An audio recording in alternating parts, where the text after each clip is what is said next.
How did your parents lie to you? My mom convinced me my dad was dead until I was 17. She always told me he died in a car accident when I was a baby. A hit and run, late at night. Every year on the anniversary, we visited a grave at a cemetery on the edge of town. I'd leave flowers and notes I wrote to him. She told me stories about how much he loved me. How he used to hum songs while rocking me to sleep. She even kept an old denim jacket she said was his and let me wear it once I was in high school. "You have his eyes," she'd say, tearing up. I never questioned it. That changed the summer I got my first job at a small cafe. I was wiping down tables when a man came in, ordered tea, and just stared at me. Not in a creepy way, more like he'd seen something impossible. When I brought his drink, his hands were shaking. "You're Melissa's kid, right?" he asked. I nodded, assuming he knew my mom. Then he said, "You look exactly like your father." I mentioned the accident. He frowned. "What accident?" "Last I heard, Evan moved to Arizona after the separation." My stomach dropped. I actually dropped the mug I was holding.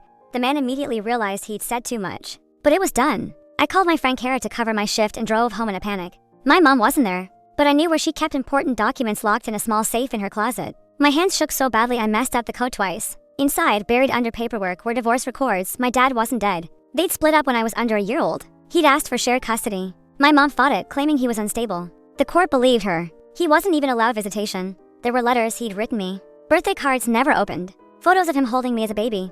When my mom got home and saw what I'd found, she broke down. Said she did it to protect me. Claimed he was dangerous. But the records told a different story. She lied after he moved on with someone else. I packed a bag and stayed with Kara that night. With my next paycheck, I hired a private investigator. It took less than a week to find him in Phoenix. When I called, a woman answered. I almost hung up until I heard a man in the background say my name. When I told him who I was, he cried. He said he tried for years, liars. Petitions. Every time my mom moved or found a loophole. Eventually, he stopped thinking it was kinder for me to believe he was gone than to know the truth.